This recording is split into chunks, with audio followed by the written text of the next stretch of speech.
무역 적자가 점점 더 커지고 있고요. 진짜 위기는 내년에 온다고 합니다. 제가 생각할 때는 올해보다 내년이 더 어렵고 내년보다 내후년이 더 어려울 것 같습니다. 그리고 그 다음은 계속 어려운 상태로 한동안 갈 것 같다라고 보여집니다. 지금 현재 한국의 경제가 점점 더 안 좋아진다.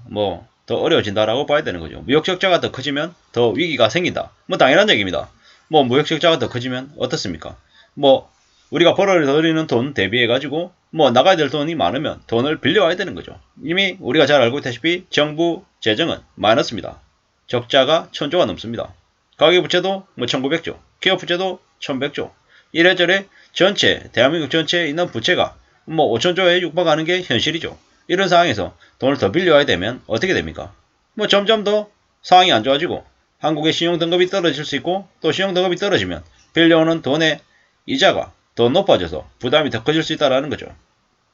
지금 뭐라고 하냐면 미국의 GDP 경제성장률을 2022년에 0.2%, 2023년에 1.2%를 전망한답니다. 근데 제가 볼 때는 2023년에 저 1% 초반을 만들어내는 게 쉽지 않을 걸로 보입니다. 한국은 어떻게 됐습니까?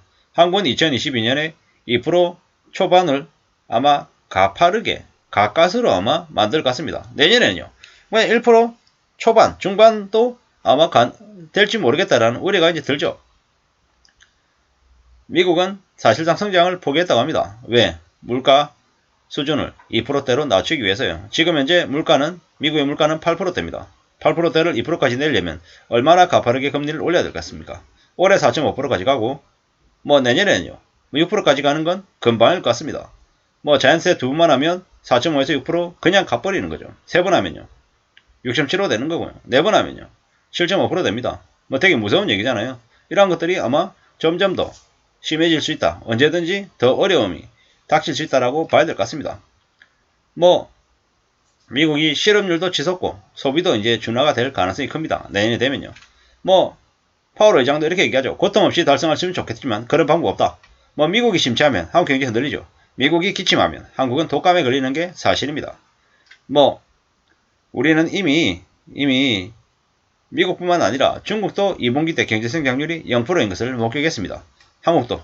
미국도, 중국도 다 안 좋아지고 있는 거죠. 미국과 중국이 안 좋아진다. 이 말은 한국과 미국이 수출해서 돈을 벌어먹고 사는 그 거리들이 줄어든다라고 봐야 됩니다. 한국은 5개월 연속 무역 적자입니다. 시간 지나면 6개월, 그 다음 7개월, 8개월 이러고 있는 거죠. 이번 주까지 무역 적자가 292달러인데요. 연말까지 어떻게 되겠습니까? 점점 더 어려스럽죠. 내년에는 OECD와 아시아개발은행이 한국의 내년 경제성장률을 2% 초반대까지 낮춰 전망했습니다. 하지만 이게 좀 더 지나면 1.5% 되고 1% 되고 점점 더 안 좋아질 수 있겠다라는 거죠. 한국의 내년 경제성장률 1%대도 될 수 있다라고 봐야 됩니다. 어쩌면 더 심해지면 마이너스 성장도 될 수도 있겠다. 이런 걱정들도 하는 거죠. 고환율, 고물가, 고금리라는 3구가 덮친 지금 한국의 경제 불확실성은 장기화될 가능성이 높다라고 합니다.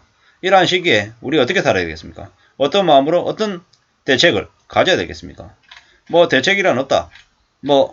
이렇게 얘기할 수도 있겠지만 결국엔 우리는 살아내야 되는 거죠. 물가가 높아도 낮아도 어떻게든 좀 헤쳐나가야 될 공리를 안 할 수 없다라는 거죠. 더 우려스럽고 더 염려스럽다 하더라도 현재 처지에서 대안은 분명히 마련해야 됩니다. 대책은 마련해야 된다라는 거죠.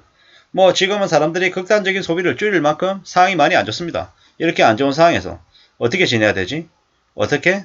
괜찮을까? 별일 없을까? 많은 생각들을 분명히 할 겁니다. 경제 충격이라는 게 그냥 어느 날 갑자기 온 게 아니라 서서히 계속 이제 온 거죠. 지금 이제 우리가 잘 알고 있다시피 이 경제 충격이 계속 이제 이어진다라는 거죠. 앞으로 이 경제 충격이, 엄청난 충격이 최소 4, 5년은 갈 거다라고 보는 게 맞겠습니다. 금리 오르고 원금 상환해야 되는 시기 오고 이러면 힘들죠. 앞으로 한국의 기준금리가 얼마나 오르겠습니까? 지금 현재 2.5%입니다. 앞으로 3, 4%더 오른다? 이걸 당연하게 생각을 해야 되겠습니다. 그렇기 때문에 앞으로 기준금리가 3, 4% 오른다? 그러면 시중금리는요?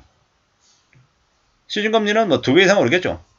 6, 7% 오른다라고 봐야 되겠죠. 지금 현재 수준에서요.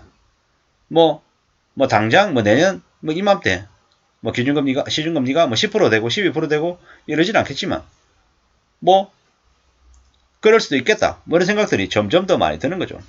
어떻게든 우리는 지금의 세상을 정확하게 알고 대비를 해야겠다라는 다짐도 있어야 되고, 그러한 행동들로 또 이어지기도 해야 되겠다라는 거죠. 뭐, 로맨스가 악몽이 되는 건 순식간이죠. 뭐, 지금은 많이 어렵습니다. 어떻게든 하루하루를 어떻게 살아갈지 고민하는 게 좋겠습니다. 생업에 최선을 다하고 지내야 되고요. 빚과 가까워지지 않게끔 애써야겠다라는 거죠. 빚이 없으면 사는 것을 조금 줄이더라도 조금 불편하게 지내면서도 견딜 수 있습니다. 근데 빚이 있으면 사는 게 안 쉬운 거죠. 뭐 쪼이고 압박받으면서 맨정신으로 살아가기 어렵다라는 거죠. 앞으로는 더욱더 겁내면서 살아야 됩니다. 삶에 대한 두려움이 우리를 지켜주는 태도가 된다라는 걸. 두려움을 절대로 부정적인 감정이 아니라 우리를 보호해주는 감정으로 보고 생각해야 되겠다라는 말씀을 드립니다. 포기하지 않고 살아야겠습니다. 다른 사람들이 견디면서 지내면 나도 견딜 수 있다. 이런 마음으로 더 근검성실하게 지내는 게 좋겠습니다. 자기 자리는 스스로 지켜야 되는 겁니다. 아무도 도와주지 않습니다. 되려 경쟁해야 될 적들입니다. 지금 무리하게 움직이면 아마 안 좋은 처지로 끼게 될 겁니다.